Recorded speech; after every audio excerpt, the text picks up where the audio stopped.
जय हिंद दोस्तों, स्वागत है हमारे यूट्यूब चैनल राज स्टडी जीएस पे। दोस्तों, इस वीडियो में हम जीके जीएस के कुछ इंपॉर्टेंट क्वेश्चन देखेंगे जो कि आने वाले एग्जाम जैसे SSC GD, CSF fireman, RPF constable और ग्रुप डी के लिए काफ़ी महत्वपूर्ण है। और ये सभी प्रश्न प्रीवियस ईयर पर आधारित प्रश्न हैं। ये किसी न किसी एग्जाम में पूछे हुए हैं, तो आने वाले जितने भी वनडे एग्जाम हैं उनके लिए काफ़ी महत्वपूर्ण है। तो चलिए शुरुआत करते हैं पहले प्रश्न से। पहला प्रश्न है कि वह कौन सा अधिनियम था जिसने भारत में सत्ता ब्रिटिश ईस्ट इंडिया कंपनी से ब्रिटिश क्राउन में हस्तांतरित की थी। तो इसका ऑप्शन है कि भारत सरकार अधिनियम 1833, भारत सरकार अधिनियम 1935, भारत सरकार अधिनियम 1947, भारत सरकार अधिनियम 1858। तो इसका सही उत्तर है भारत सरकार अधिनियम 1858। भारत सरकार अधिनियम 1858 के तहत ही जो भारत में सत्ता था ब्रिटिश ईस्ट इंडिया कंपनी का, उसे हस्तांतरण करके क्राउन को दे दिया गया। 1858 के अधिनियम के द्वारा हुआ था। और आपको पता होगा कि 1857 में स्वतंत्रता संग्राम हुआ।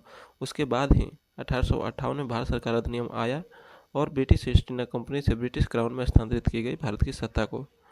1857 के विद्रोह और 1858 के अधिनियम के समय जो भारत का गवर्नर था वो था लॉर्ड कैनिंग। कैनिंग उस समय गवर्नर जनरल था, लॉर्ड कैनिंग। तो इसको भी याद करके रखिए। भारत सरकार अधिनियम 1833 क्या था? तो इसमें क्या था कि जो ईस्ट इंडिया कंपनी की जो व्यापार था, एक अधिकार था, उस सभी को समाप्त कर दिया गया। भारत सरकार अधिनियम 1833 के द्वारा भारत में जो व्यापार का एक अधिकार था ईस्ट इंडिया कंपनी का, उस सभी को समाप्त कर दिया गया। नेक्स्ट देखते हैं कि 1922 ईस्वी में निम्नलिखित में किसके द्वारा उद्धार व्यक्त किया गया कि भारतीय संविधान भारतीयों के इच्छा अनुसार होगा? तो इसका ऑप्शन है कि महात्मा गांधी, मोतीलाल नेहरू, गोपाल कृष्ण गोखले, बाल गंगाधर तिलक। तो इसका सही उत्तर है महात्मा गांधी। महात्मा गांधी ने पहली बार बताया कि भारतीय संविधान भारतीयों के इच्छा अनुसार होगा। तो महात्मा गांधी के थोड़ा बारे में जानकारी दे लें तो इनका जो जन्म हुआ था 2 अक्टूबर 1869 को हुआ था। जगह का नाम था पोरबंदर। और पोरबंदर जो है गुजरात में स्थित है। पोरबंदर जो है गुजरात में स्थित है। महात्मा गांधी जो है 1893 में दक्षिण अफ्रीका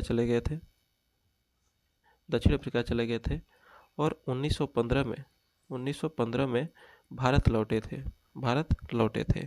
तो ये प्रश्न पूछा जाता है कि अफ्रीका में गांधी जी कब गए थे? तो 1893 में। और वहाँ से भारत कब लौटे थे? तो 1915 ईस्वी में।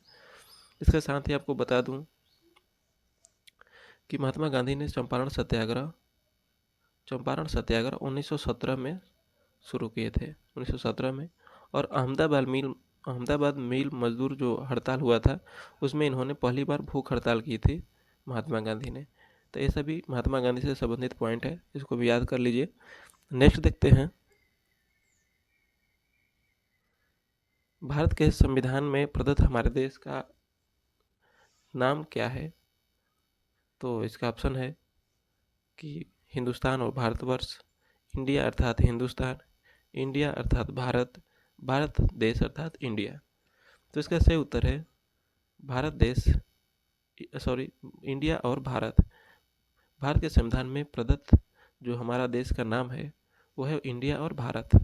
इसकी जो चर्चा है संविधान के भाग एक में अनुच्छेद 1 में भारत राज्यों का संघ होगा, इसका नाम जो है इंडिया अर्थात भारत होगा, अनुच्छेद 1 में बताया गया है। भारत का जो नाम है इंडिया और भारत, इसको अनुच्छेद 1 में बताया गया है। तो इसको याद कर लीजिए और ये भाग संविधान के भाग 1 में ही वर्णित किया गया है। नेक्स्ट देखते हैं कि भारतीय संविधान के निर्माण में सर्वाधिक गंभीर प्रभाव निम्नलिखित में से किसने छोड़ा? तो इसका ऑप्शन है कि यूएसए का संविधान, भारत सरकार अधिनियम 1935, आयरलैंड का संविधान, ब्रिटिश संविधान।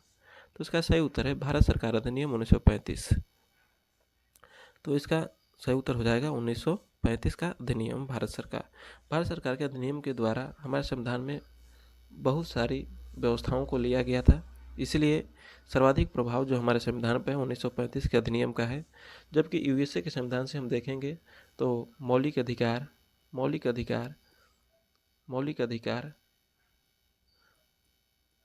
प्रस्तावना, न्यायिक समीक्षा जैसी व्यवस्था जो है हम अमेरिका से लिए हैं। आयरलैंड से हम देखेंगे तो राज्य का नीति निर्देशक तत्व जो है राज्य का नीति निर्देशक तत्व की व्यवस्था जो है हम आयरलैंड के संविधान से ग्रहण किए हैं। ब्रिटिश संविधान से हम लोग संसदीय व्यवस्था, एकल नागरिकता जैसी व्यवस्था को हम अपने संविधान में ग्रहण कर किए हैं। तो ये सभी इंपॉर्टेंट पॉइंट है कि वैसे के संविधान से मौलिक अधिकार प्रस्तावना, भारत सरकार अधिनियम से जो भी जैसे संघ लोक सेवा आयोग जैसे जो भी संस्था है उनका भी गठन इन्हीं के 1935 के अधिनियम के आधार पर ही हुआ था। और आयरलैंड के संविधान से राज्य का नीति निर्देशक तत्व, ब्रिटिश संविधान से संसदीय व्यवस्था और एकल नागरिकता जैसी व्यवस्था जो है ब्रिटेन के संविधान से लिया गया है। तो इसको याद कर लीजिए। अगला देखते हैं कि भारतीय संविधान को कितने भागों में विभाजित किया गया है।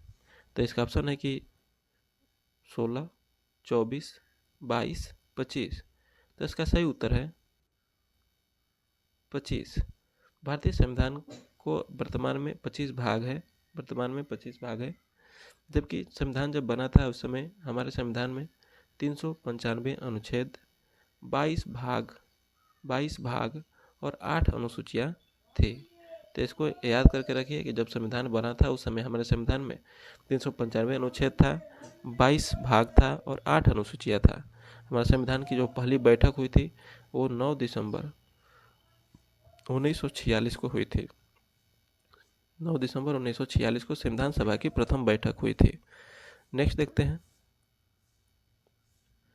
कि भूमध्य रेखा से उत्तर या दक्षिण किसी दिए गए स्थान की कोणीय दूरी क्या कहलाती है। तो इसका ऑप्शन है कि प्रधान देशांतर, अक्षांश, इनमें से कोई नहीं। तो इसका सही उत्तर है अक्षांश। भूमध्य रेखा से उत्तर या दक्षिण किसी दिए गए स्थान की कोणीय दूरी क्या कहलाती है, तो अक्षांश कहलाती है। यदि हम ग्लोब एक बना दें, यदि बीच में हम विषुवत रेखा बना दें, तो जो भी रेखाएं इस तरह से खींची जाएगी उत्तर में या चाहे दक्षिण में, तो सभी अक्षांश रेखाएं कहलाती हैं। जबकि यदि हम ऊपर से नीचे की तरफ खींचे तो इसको हम देशांतर रेखा कहते हैं। हम इसके बारे में और तो आपको बता दें तो ये हो गया, यदि ग्लोब बना दिए तो इस रेखा को हम 0 डिग्री विषुवत रेखा या भूमध्य रेखा कहते हैं। इसके जस्ट ऊपर में 23.5 डिग्री पे इसे कर्क रेखा कहते हैं और नीचे में 23.5 डिग्री रेखा को मकर रेखा कहते हैं। तो काफ़ी इम्पोर्टेंट है, इसको भी याद कर लीजिए। जो खड़ी लाइन खींची जाती है उसे देशांतर रेखा और जो पड़ी लाइन खींची जाती है उसे अक्षांश रेखा कहा जाता है। अगला प्रश्न देखते हैं कि भूगर्भ में जिस स्थान पर भूकंपीय तरंगों की उत्पत्ति होती है उस स्थान को क्या कहा जाता है। तो इसका ऑप्शन है कि अधिकेंद्र, भूकंप केंद्र, इकोलोजाइट। तो इसका सही उत्तर है भूकंप केंद्र। भूगर्भ में जिस स्थान से भूकंप तरंगों की उत्पत्ति होती है उसे भूकंप केंद्र कहा जाता है। और केंद्र से उत्पत्ति होने के बाद पृथ्वी के धरातल पर जिस स्थान पर सबसे पहले पहुंचती है यानी उसके ऊपर के स्थान को अधिकेंद्र कहा जाता है। यहाँ पे जो भूकंप के झटके होते हैं ज़्यादा देखा जाता है। भूकंप के झटके यहाँ पे ज़्यादा देखा जाता है। भूकंप का यदि मापन देखेंगे तो हम भूकंप का मापन जो है रिक्टर पैमाने पर करते हैं। और भूकंप का जो ग्राफीय माप है वो सिस्मोग्राफ पे किया जाता है। तो इससे आपको क्वेश्चन पूछा जाता है कि भूकंप का मापन किससे किया जाता है, तो सिस्मोग्राफ और रिक्टर स्केल से किया जाता है। नेक्स्ट देखते हैं कि निम्नलिखित में से कौन सा विश्व का सबसे ऊंचा ज्वालामुखी पर्वत है। तो इसका ऑप्शन है कि माउंट पिनाटुब, माउंट किलिमंजारो, माउंट ताल और माउंट कोटोपैक्सी। तो इसका सही उत्तर है माउंट कोटोपैक्सी। माउंट कोटोपैक्सी विश्व का सबसे ऊंचा ज्वालामुखी पर्वत है। ज्वालामुखी के बारे में हम देखेंगे तो ज्वालामुखी को हम पृथ्वी का जो होता है उसको वाल्व कहा जाता है, सेफ्टी वाल्व कहा जाता है। भूकंप ज्वालामुखी को हम पृथ्वी का सेफ्टी वाल्व कहा जाता है। इससे क्वेश्चन पूछ लिया जाता है कि पृथ्वी का सेफ्टी वाल्व किसे कहा जाता है, तो आप याद रखिएगा जो ज्वालामुखी है उसको हम पृथ्वी का सेफ्टी वाल्व कहते हैं। ज्वालामुखी को हम 3 प्रकार में बांटते हैं। एक होता है मृत ज्वालामुखी, एक होता है सुषुप्त ज्वालामुखी और एक होता है सक्रिय ज्वालामुखी। यदि हम डिटेल से पढ़ना चाहेंगे तो हम इसके लिए एक अलग से वीडियो ला देंगे। बाकी यहाँ तक समझ लीजिए कि 3 प्रकार का ज्वालामुखी होता है, मृत, सुषुप्त और सक्रिय ज्वालामुखी। और पृथ्वी का सेफ्टी वाल्व किसे कहते हैं, तो ज्वालामुखी को कहते हैं। नेक्स्ट देखते हैं कि क्षोभ मंडल की धरातल से औसत ऊंचाई लगभग कितनी है। तो इसका ऑप्शन है कि 30 किलोमीटर, 6 किलोमीटर, 13 किलोमीटर, 15 किलोमीटर। तो इसका सही उत्तर है 13 किलोमीटर। क्षोभ मंडल के धरातल से औसत ऊंचाई जो है 13 किलोमीटर है। जबकि यदि हम क्षोभ मंडल की अगर ऊंचाई को देखें तो इसके जो ध्रुव पर ऊंचाई होता है वो 8 किलोमीटर होता है, जबकि इसके विषुवत रेखा पर जो ऊंचाई होता है वो 18 किलोमीटर होता है। यदि औसत ऊंचाई के बारे में पूछ दे तो हम इसको 13 किलोमीटर बता सकते हैं। तो इसका सही उत्तर हो जाएगा 13 किलोमीटर। क्षोभ मंडल क्या होता है? पृथ्वी का सबसे नज़दीक का, यदि हम इसको पृथ्वी मान लें तो क्षोभ मंडल सबसे ऊपरी परत होता है। इसके सबसे मतलब पृथ्वी से जो नज़दीक में परत होता है उसे क्षोभ मंडल कहते हैं। क्षोभ मंडल में बारिश जैसी घटनाएं, तूफान जैसी घटनाएं होते रहती हैं। क्षोभ मंडल में बारिश, तूफान, ये सभी घटनाएं क्षोभ मंडल में होती है। क्षोभ मंडल के बाद समताप मंडल आता है। समताप मंडल आता है। समताप के बाद मध्य मंडल, आयन मंडल, आयन मंडल के बाद बहिर्मंडल आता है। ये सभी वायुमंडल के में पढ़ना है इसको, तो इसको याद कर लीजिए कि क्षोभ मंडल में तूफान और बारिश जैसी घटनाएं होती हैं। और क्षोभ मंडल की औसत ऊंचाई जो है 13 किलोमीटर है और ध्रुवों पर इसकी ऊंचाई जो है 8 किलोमीटर और विषुवत रेखा पर इसकी ऊंचाई 18 किलोमीटर है। नेक्स्ट देखते हैं कि तीसरे आंग्ल मैसूर युद्ध को रोकने के लिए टीपू सुल्तान ने अंग्रेजों के साथ कौन सी संधि की थी? तो इसका ऑप्शन है कि मंगलौर की संधि, श्रीरंगपट्टनम की संधि, मैसूर की संधि, विदनूर की संधि। तो इसका सही उत्तर है श्रीरंगपट्टनम की संधि। तीसरे आंग्ल मैसूर युद्ध को रोकने के लिए टीपू सुल्तान ने अंग्रेजों के साथ श्रीरंगपट्टनम की संधि किए थे। नेक्स्ट देखते हैं कि भारत में डाक व्यवस्था शुरू करने वाला ब्रिटिश गवर्नर जनरल था। तो इसका ऑप्शन है कि Lord Dalhousie, Lord Wellesley, Lord Auckland, Lord Bentinck. तो इसका सही उत्तर है लॉर्ड डलहौजी। लॉर्ड डलहौजी डाक व्यवस्था शुरू करने वाला पहला ब्रिटिश गवर्नर जनरल था। इन्होंने एक और काम किया था। इन्होंने 1853 ईस्वी में पहली बार भारत में रेलगाड़ी की शुरुआत की थी। रेलगाड़ी की शुरुआत की थी और रेलगाड़ी जो है ये मुंबई से थाने के बीच में लगभग 34 किलोमीटर की दूरी तय करते हुए भारत की पहली रेलगाड़ी बनने का लक्ष्य प्राप्त की थी। तो इसके साथ ये भी याद कर लीजिए कि भारत में डाक व्यवस्था शुरू करने वाला ब्रिटिश गवर्नर पहला कौन था? तो लॉर्ड डलहौजी था। रेलगाड़ी को भारत में पहली बार शुरू करने वाला भी लॉर्ड डलहौजी था। इसके साथ एक और विभाग था, पब्लिक वर्क सेफ्टी यानी PWD, जो आप देखे होंगे कि रोड का नाम रहता है PWD रोड। तो इस वर्क की शुरुआत भी लॉर्ड डलहौजी के द्वारा किया गया था। जबकि सती प्रथा का अंत जो हुआ था वो governor general Lord William Bentinck के समय में हुआ था। तो इसको भी आप याद कर लीजिए। नेक्स्ट देखते हैं कि 1857 की क्रांति के समय ब्रिटेन का प्रधानमंत्री कौन था? तो इसका ऑप्शन है कि Benjamin Disraeli, Lord George, Gladstone, Lord Palmerston. तो इसका सही उत्तर है लॉर्ड पामस्टन। 1857 के विद्रोह के समय जो प्रधानमंत्री था ब्रिटेन का वो लॉर्ड पामस्टन था। यदि गवर्नर जनरल के बारे में हम बात करेंगे तो उस समय गवर्नर जनरल लॉर्ड कैनिंग था। प्रधानमंत्री पामस्टन था और गवर्नर जनरल लॉर्ड कैनिंग था। नेक्स्ट देखते हैं कि महात्मा गांधी की हत्या कब हुई थी? तो इसका ऑप्शन है कि 30 जनवरी 1947, 30 जनवरी 1948, 30 जनवरी 1946, 30 जनवरी 1949। तो इसका सही उत्तर है 30 जनवरी 1948। 30 जनवरी 1948 को महात्मा गांधी की मृत्यु हुई थी और इसी 30 जनवरी को हम हर साल शहीद दिवस के रूप में मनाते हैं। शहीद दिवस के रूप में हम मनाते हैं। तो इसको साथ में याद करते चलिए कि 30 जनवरी को 1948 को इनकी मृत्यु हुई थी और उन्हीं के मृत्यु की याद में 30 जनवरी को हम हर साल शहीद दिवस के रूप में मनाते हैं। नेक्स्ट देखते हैं कि सरदार वल्लभ भाई पटेल को जाना जाता है क्यों? तो इसमें ऑप्शन दिया है कि राज्यों के पुनर्गठन के लिए, लौह पुरुष के रूप में, देश बंधु के रूप में। तो इसका सही उत्तर हो जाएगा आपको कि राज्य के पुनर्गठन के लिए जाना जाता है और लौह पुरुष के रूप में भी जाना जाता है। देश बंधु इनको नहीं जाना जाता है। तो इसका सही उत्तर है 1 और 2। सरदार वल्लभ भाई पटेल को जाना जाता है तो राज्यों के पुनर्गठन के लिए और लौह पुरुष के रूप में। तो इसका सही उत्तर हो जाएगा 1 और 2। नेक्स्ट देखते हैं कि निम्न में से किसके अंतर्गत भारत में सर्वोच्च न्यायालय की स्थापना हुई? तो इसका ऑप्शन है regulating act 1773, charter act 1853, Bharat सरकार अधिनियम 1935, भारत संविधान। तो इसका सही उत्तर है रेगुलेटिंग एक्ट 1773। भारत में सर्वप्रथम सर्वोच्च न्यायालय की स्थापना जो है कोलकाता में हुई थी, कोलकाता में हुई थी। और उसकी जो स्थापना हुई रेगुलेटिंग एक्ट के तहत 1774 ईस्वी में कोलकाता में सर्वोच्च न्यायालय की स्थापना हुई। और इसके जो प्रथम न्यायाधीश थे उनका नाम था इलीजा इम्पे, इलीजा इम्पे। नेक्स्ट देखते हैं कि गोदान और गबन दोनों एक ही लेखक की रचनाएं हैं, उनका नाम क्या है? तो इसका ऑप्शन है रविन्द्रनाथ टैगोर, मुंशी प्रेमचंद, कालिदास, निराला। तो इसका सही उत्तर है मुंशी प्रेमचंद। गोदान और गबन के जो लेखक हैं उनका नाम है मुंशी प्रेमचंद, मुंशी प्रेमचंद। जबकि रविन्द्रनाथ टैगोर ने एक पुस्तक लिखी थी जो काफ़ी महत्वपूर्ण है, वो था अमार सोनार बंगला, अमार सोनार बंगला। तो इसको भी याद कर लीजिए। कालिदास की पुस्तक है मेघदूतम, मेघदूतम, मेघदूतम। उसके बाद एक है मालविका, मालविका अग्निमित्र, मालविका अग्निमित्र। ये भी इनकी पुस्तक है, कालिदास की रचना है। तो इसको भी याद कर लीजिए। मुंशी प्रेमचंद की गोदान और गबन, रविन्द्रनाथ की टैगोर की अमार सोनार बांग्ला।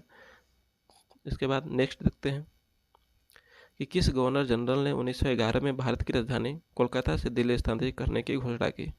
तो इसका ऑप्शन है कि Lord Mountbatten, Lord Canning, Lord Hardinge, Warren Hastings. तो इसका सही उत्तर है लॉर्ड हार्डिंग। लॉर्ड हार्डिंग ने भारत की राजधानी कोलकाता से दिल्ली स्थानांतरित करने की घोषणा की थी।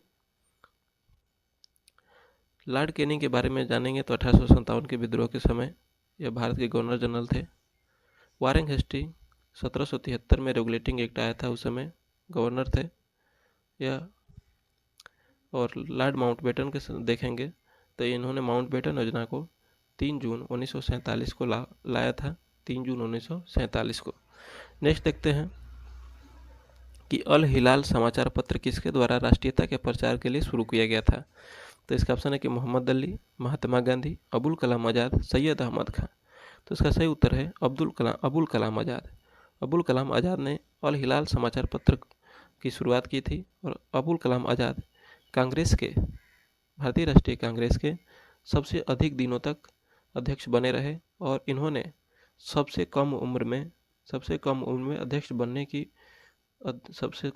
अध्यक्ष बनने की भी ख्याति प्राप्त की थी अबुल कलाम आज़ाद ने। नेक्स्ट देखते हैं कि नवजात शिशुओं में हड्डियों की संख्या लगभग कितनी होती है? तो इसका ऑप्शन है कि 200, 206, 300, 350। तो इसका सही उत्तर हो जाएगा 300। जो नवजात शिशुओं में हड्डियों की संख्या होती है उसकी संख्या जो है 300 होती है। जबकि यदि हम सामान्य मनुष्य में देखें, वयस्क मनुष्य में देखें तो उनमें हड्डियों की संख्या 206 होती है।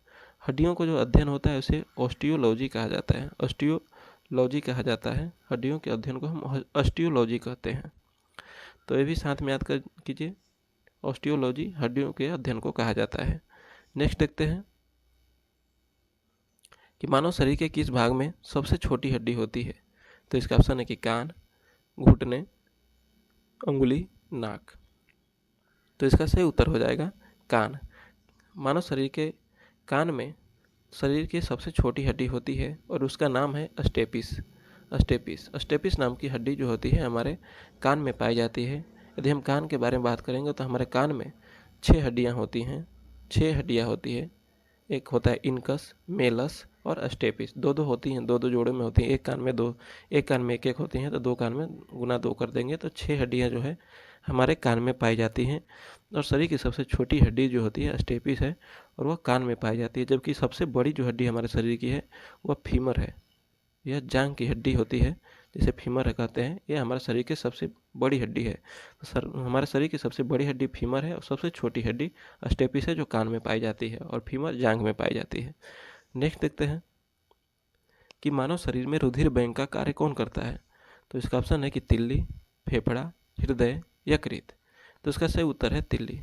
मानव शरीर में रुधिर बैंक का काम तिल्ली के द्वारा किया जाता है। फेफड़ा का काम क्या है? तो इसका काम है रुधिर को छानना यानी शुद्ध करना। रुधिर को शुद्ध करना यानी रक्त को शुद्ध करना फेफड़ा का काम है। हृदय का काम रक्त को पंप करना, हृदय का काम जो है रक्त को पंप करना। जबकि यकृत का काम जो होता है रक्त को 2 भागों में तोड़ देता है, दो भागों में तोड़ता है, तो ये रक्त को अलग अलग भागों में तोड़ देता है, जिसमें यूरोक्रोम जैसा वर्णक मिलता है और यूरोक्रोम और एक और मिलता है, इसका जो नाम है पित्त में जो पीलापन होता है उसका भी इसी से रक्त के टूटने के बाद ही निकलता है, तो उसे रक्त पीला पित्त पीला होता है और यूरोक्रोम के कारण मूत्र पीला होता है। तो रक्त जो का जो काम है, फेफड़ा का जो काम है वह रुधिर को शुद्ध करने का काम है और हृदय का काम रक्त को पंप करने का काम है और तिल्ली जो है रुधिर बैंक का कार्य करता है। नेक्स्ट देखते हैं कि किस रक्त समूह को सर्वग्राही कहा जाता है। तो इसका ऑप्शन है कि O+, A+, AB+ और O नेगेटिव। तो इसका सही उत्तर है AB पॉजिटिव। AB पॉजिटिव को हम सर्वग्राही कहते हैं। यह किसी भी ब्लड ग्रुप का ब्लड ले सकता है, इसलिए इसे सर्वग्राही कहते हैं। जबकि O को हम सर्वदाता कहते हैं। ये सबको दे सकता है लेकिन ले नहीं सकता है। जबकि AB जो है सबसे जो है ले सकता है लेकिन सबको दे नहीं सकता है। नेक्स्ट देखते हैं कि रक्त समूह O वाला व्यक्ति किस रक्त के समूह व्यक्तियों से रक्त ले सकता है। तो इसका ऑप्शन है A और B से, A B O से, O और A B से, केवल O से। तो इसका सही उत्तर है O से। केवल O से ही रक्त समूह O वाला व्यक्ति रक्त ले सकता है। देने के लिए ये सभी को दे सकता है, इसलिए इसे सर्वदाता कहते हैं, लेकिन ये केवल O वाले से ही ले सकता है। नेक्स्ट देखते हैं कि निम्नलिखित में से कौन सा एक भारतीय शास्त्रीय नृत्य नहीं है। तो इसका ऑप्शन है कि भांगड़ा, मणिपुरी, भरतनाट्यम, कथक। तो इसका सही उत्तर है भांगड़ा। भांगड़ा जो है एक डांस है लेकिन यह शास्त्रीय नृत्य नहीं है। जबकि मणिपुरी, भरतनाट्यम और कथक सभी शास्त्रीय नृत्य हैं। मणिपुरी मणिपुर का शास्त्रीय नृत्य है। भरतनाट्यम तमिलनाडु का शास्त्रीय नृत्य है और कथक जो है उत्तर भारत का शास्त्रीय नृत्य है। तो इसको भी साथ में याद कर लीजिए। नेक्स्ट देखते हैं कि रथ यात्रा उत्सव कहाँ मनाया जाता है। तो इसका ऑप्शन है कि कोणार्क में, पुरी में, हरिद्वार में, द्वारिका में। तो इसका सही उत्तर है पुरी में। रथ यात्रा महोत्सव जो है पुरी में मनाया जाता है, जहाँ पे जगन्नाथ मंदिर स्थित है, वहीं पे रथ यात्रा मनाया जाता है। कि क्षिप्रा नदी निम्नलिखित में से किसकी सहायक नदी है। तो इसका ऑप्शन है कि गोदावरी, चंबल, महानदी, नर्मदा। तो इसका सही उत्तर हो जाएगा चंबल नदी का। क्षिप्रा नदी जो है चंबल की सहायक नदी है। और इससे संबंधित एक पॉइंट आपको और बता दें कि जो नासिक जहाँ कुंभ का मेला लगता है वह क्षिप्रा नदी के किनारे स्थित है और ये क्षिप्रा जो है चंबल की सहायक नदी है। जो गोदावरी के बारे में हम देखेंगे तो दक्षिण भारत की सबसे बड़ी नदी है। नर्मदा जो है अमरकंटक से निकलती है। तो ये सभी पॉइंट आप साथ में भी याद कर लें, ये काफ़ी महत्वपूर्ण है। किसी न किसी एग्जाम में ऐसे प्रश्न पूछे जाते हैं। तो चलिए अगला देखते हैं।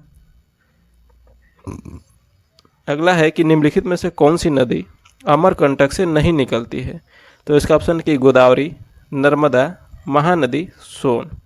तो इसका सही उत्तर हो जाएगा गोदावरी जो है अमरकंटक से नहीं निकलती है। बाकी सोन, महानदी और नर्मदा तीनों नदियाँ अमरकंटक से निकलती हैं। जो तीनों नदियाँ हैं अमरकंटक से निकलती हैं, जबकि गोदावरी जो है महाराष्ट्र के नासिक के निकट त्र्यंबकेश्वर से निकलती है। ये जो है त्र्यंबकेश्वर से निकलती है। बाकी जो भी ये तीनों नदियां हैं ये अमरकंटक से निकलती हैं। गोदावरी जो है त्र्यंबकेश्वर महाराष्ट्र से नासिक से निकलती है और यह बंगाल की खाड़ी में गिरती है गोदावरी नदी। जबकि नर्मदा नदी जो है अरब सागर में गिरती है, महानदी भी अरब सागर में गिरती है और सोन नदी जो है गंगा में पटना के निकट मिल जाती है। तो ये सभी पॉइंट हैं, इंपॉर्टेंट पॉइंट हैं, इसको भी याद कर लें। आगे देखते हैं कि निम्नलिखित नदी युग्मों में कौन ज्वार नदमुख का निर्माण करती है। तो इसका ऑप्शन है कि नर्मदा एवं तापी, गंगा एवं ब्रह्मपुत्र, कृष्णा एवं कावेरी, कृष्णा एवं गोदावरी।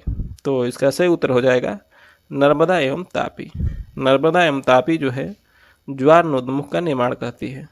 जबकि ये जो नदियाँ हैं ये डेल्टा का निर्माण करती हैं। हम आपको बता दें कि डेल्टा और ज्वार नदमुख में, जिसे एस्चुअरी भी कहा जाता है, उसमें क्या अंतर है।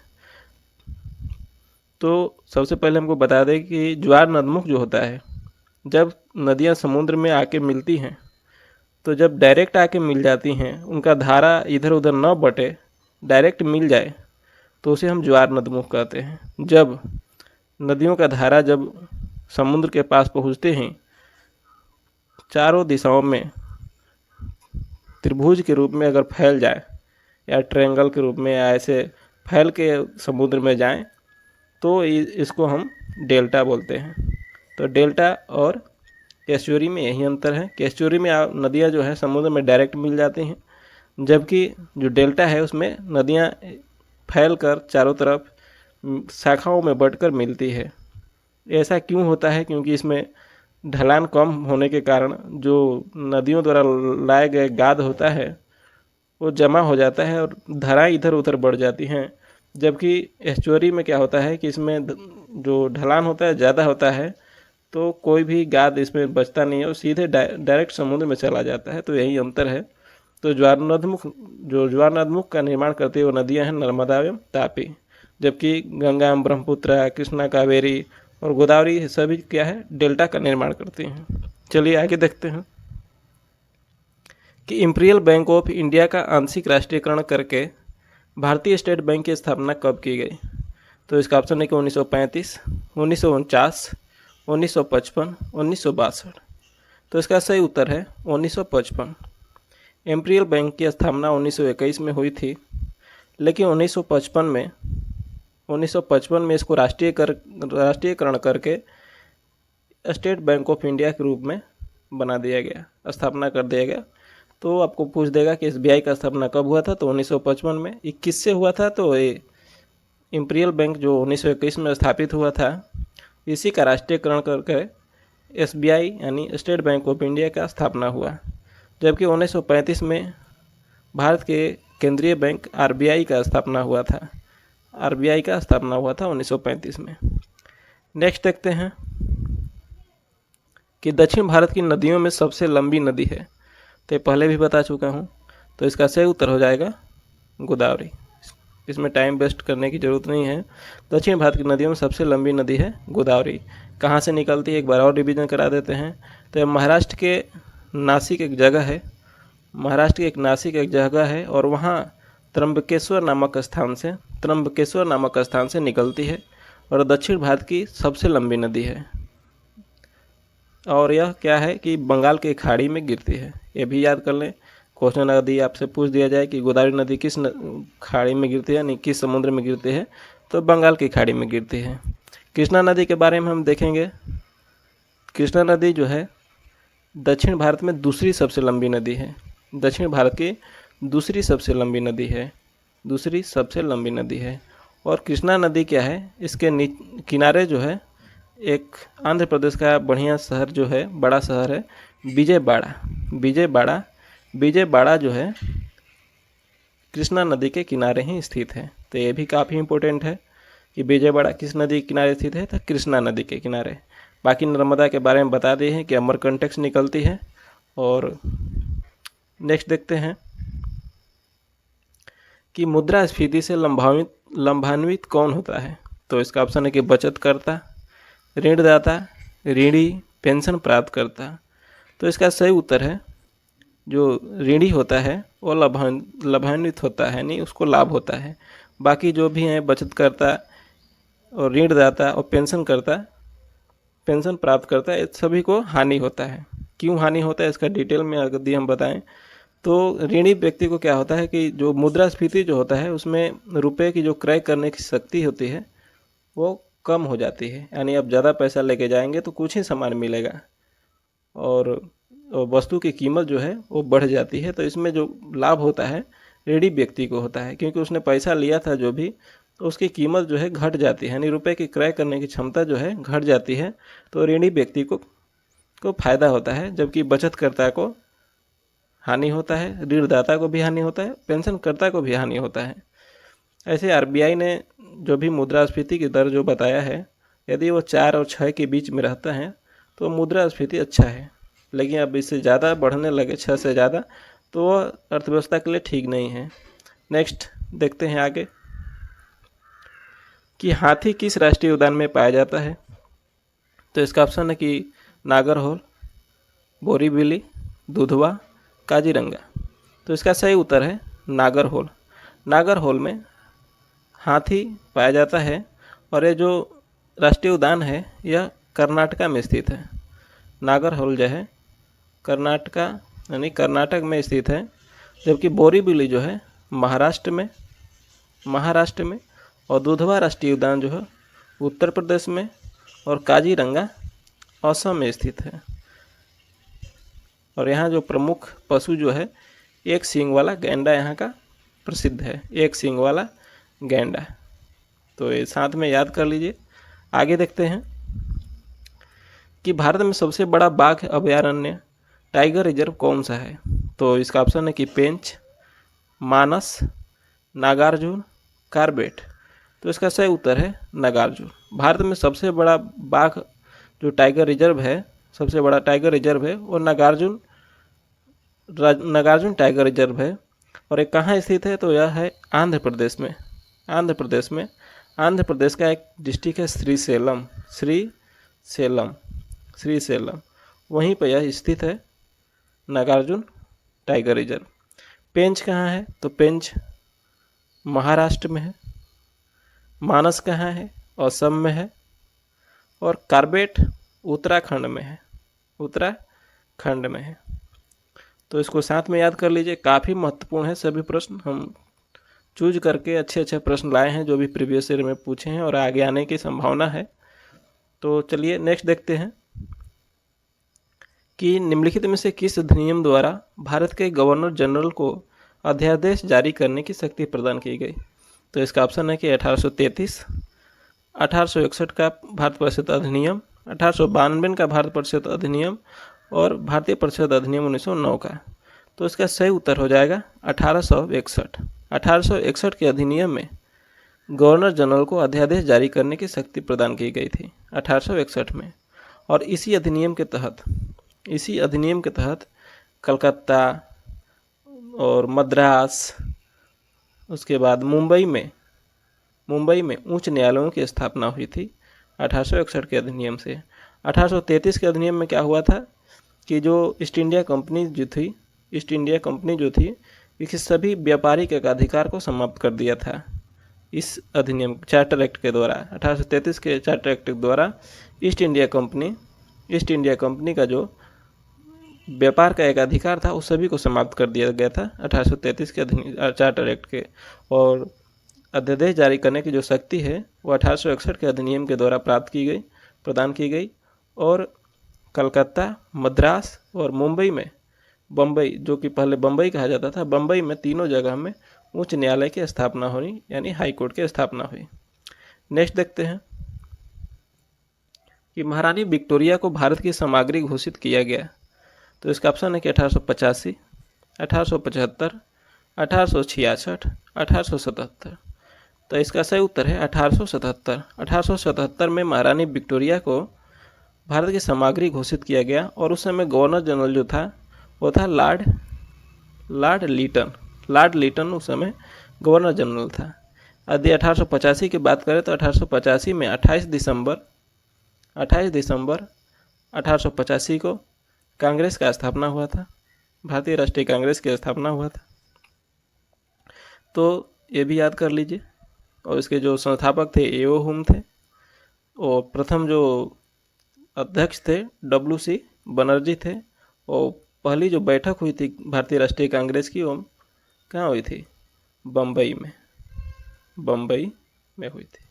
तो सभी ये पॉइंट इम्पोर्टेंट है, याद कर लीजिए। नेक्स्ट देखते हैं कि भारत में जनप्रिय संप्रभुता है क्योंकि भारत के संविधान की प्रस्तावना शुरू होती है इन शब्दों से।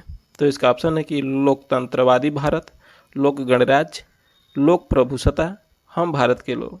तो इसका सही उत्तर हो जाएगा हम भारत के लोग। हमारा जो प्रस्तावना है वो हम भारत के लोग से शुरुआत होता है कि हम भारत के लोग भारत को एक संपूर्ण प्रभुत्व संपन्न ऐसे करके डॉट डॉट करके मतलब आगे बोल सकते हैं कि हम भारत के लोग भारत को एक संपूर्ण बहुत संपन्न समाजवादी पंथनिरपेक्ष लोकतंत्र गणराज्य बनाने के लिए, तो ये सब प्रस्तावना जो है हमारा शुरू पूछ रहा है कि कब से किस शब्द से होता है, तो हम भारत के लोग से।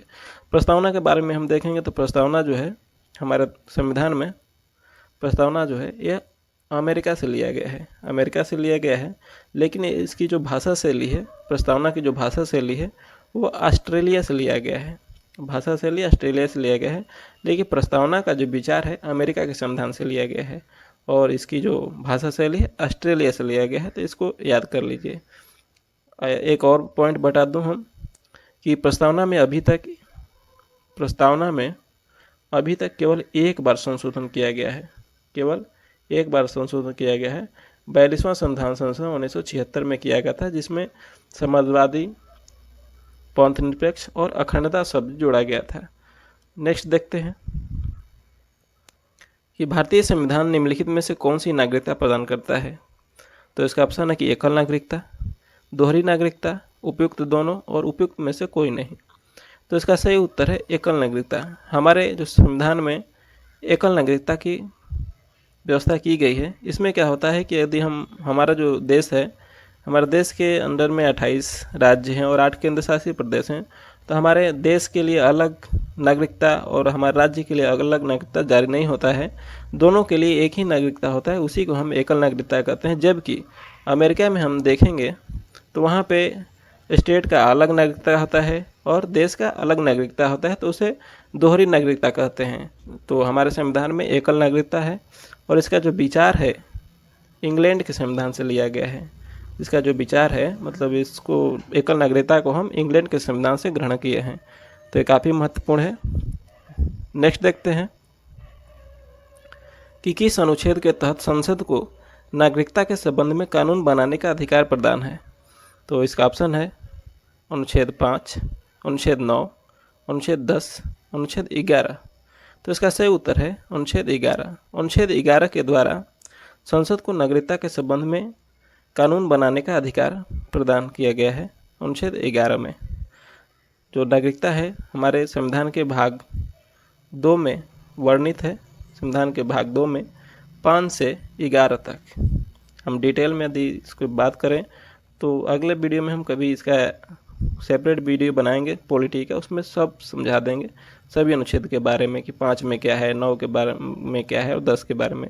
तभी मोटा मोटी इसको याद कर लीजिए कि नागरिकता जो हमारे संविधान में भाग 2 में है 5 से 11 में, और जो नागरिकता से संबंधित कानून बनाने का जो संसद को अधिकार है वो अनुच्छेद 11 के द्वारा प्रदान किया गया है। अगला देखते हैं कि राज्य की कार्यपालिका शक्ति किस में निहित होती है। तो इसका ऑप्शन है कि मुख्यमंत्री, राज्यपाल, मंत्रिपरिषद, राष्ट्रपति। तो इसका सही उत्तर है राज्यपाल। जो राज्य की कार्यपालिका शक्ति होती है वो राज्यपाल में होती है, जबकि वास्तविक शक्ति जो होता है वो मुख्यमंत्री के पास होता है। सेम जो होता है यदि हम देश में केंद्र में पूछें तो देश की कार्यपालिका शक्ति जो होता है राष्ट्रपति में होता है, लेकिन वास्तविक प्रधान जो होता है उसका प्रधानमंत्री होता है। नेक्स्ट देखते हैं कि भारत में मतदान की आयु सीमा को 21 वर्ष से घटाकर 18 वर्ष कब किया गया। तो इसका ऑप्शन है कि 1988, 1989, 1990, 1991। तो इसका सही उत्तर है 1989। 61वां संविधान संशोधन 1989 के द्वारा जो आयु सीमा था 21 वर्ष से घटाकर 18 वर्ष कर दिया गया था। तो काफ़ी महत्वपूर्ण है, इसमें संशोधन भी पूछ दिया था कि इस संशोधन में, तो 61वां संविधान संशोधन में इसको घटाया गया था 1989 में। नेक्स्ट है कि ऐसे तत्व जिनमें धातु और अधातु के गुण पाए जाते हैं कहलाते हैं। तो इसका ऑप्शन है कि आदर्श धातु, उपधातु, मिश्र धातु, मल धातु, धातु मल। तो इसका सही उत्तर है उपधातु। जिस तत्व में धातु और अधातु दोनों का गुण पाया जाता है उसे उपधातु कहा जाता है। तो इसको आप याद कर लीजिए। नेक्स्ट है कि निम्न में से कौन सा हाइड्रोजन का समस्थानिक नहीं है। तो इसका ऑप्शन है कि प्रोटियम, ड्यूटेरियम, ट्रिटियम, ट्रांसियम। तो इसका सही उत्तर है ट्रांसियम। बाकी जो भी है प्रोटियम जो है ये भी प्रोटियम जो है हाइड्रोजन के समस्थानिक है, ड्यूटेरियम भी हाइड्रोजन के समस्थानिक है और ट्राइटियम भी हाइड्रोजन के समस्थानिक है। ये ट्रांसियम जो है समस्थानिक नहीं है। हाइड्रोजन के 3 समस्थानिक हैं। हाइड्रोजन का परमाणु संख्या अगर देखेंगे तो इसका परमाणु संख्या 1 होता है और यहीं से आवर्त सारणी की शुरुआत होती है। हाइड्रोजन का 1, हीलियम 2, लिथियम 3, बेरिलियम 4, बोरान 5। तो ऐसे आपको 30 तक याद रहना चाहिए कम से कम। नेक्स्ट देखते हैं कि कार्बन मोनोऑक्साइड और नाइट्रोजन के गैसीय मिश्रणों को कहते हैं। तो इसका ऑप्शन है कि कोल गैस, जल गैस, प्रोड्यूसर गैस, प्राकृतिक गैस। तो इसका सही उत्तर है प्रोड्यूसर गैस। कार्बन मोनोऑक्साइड यानी CO और नाइट्रोजन का मिश्रण जो होता है उसे प्रोड्यूसर गैस कहा जाता है। नेक्स्ट है कि सुरक्षा की दृष्टि से खाना पकाने वाली LPG गैस सिलेंडर में क्या भरकर गैस को गंधमुक्त बनाया जाता है। तो इसका ऑप्शन है कि हीलियम, अमोनिया, मरकैप्टन, ईथर। तो इसका सही उत्तर है मरकैप्टन। सुरक्षा की दृष्टि से जो खाना बनाने वाला जो गैस है उसमें हम मरकैप्टन मिलाते हैं ताकि उसमें गंध बना रहे और लीकेज होने पर उसमें पता चल जाए। नेक्स्ट देखते हैं कि निम्नलिखित में से किसकी स्थापना ज्योतिबा फुले ने की थी। तो इसका ऑप्शन है कि सत्यशोधक समाज, दलित वर्ग मिशन समाज, बहुजन समाज और इनमें से कोई नहीं। तो इसका सही उत्तर है सत्यशोधक समाज। ज्योतिबा फुले ने सत्यशोधक समाज की स्थापना किए थे और ये महाराष्ट्र के थे। नेक्स्ट है कि किस वायसराय के शासनकाल में पहला फैक्ट्री अधिनियम पारित किया गया था। तो इसका ऑप्शन है कि Lord Curzon, Lord Lytton, Lord Ripon और लॉर्ड कैनिंग। तो इसका सही उत्तर है लॉर्ड रिपन। 1881 ईस्वी में 1881 ईस्वी में पहला फैक्ट्री अधिनियम आया था। उस समय जो गवर्नर जनरल था लॉर्ड रिपन था। जबकि बंगाल विभाजन के समय 1905 में जो गवर्नर जनरल था लॉर्ड कर्जन था। और जब 1877 में महारानी विक्टोरिया को भारत का सामग्री घोषित किया गया था उस समय लॉर्ड लीटन गवर्नर जनरल था। और 1857 के समय जो स्वतंत्रता संग्राम हुआ था उस समय गवर्नर जनरल कैनिंग था। तो इसको भी याद कर लीजिए, काफ़ी महत्वपूर्ण है।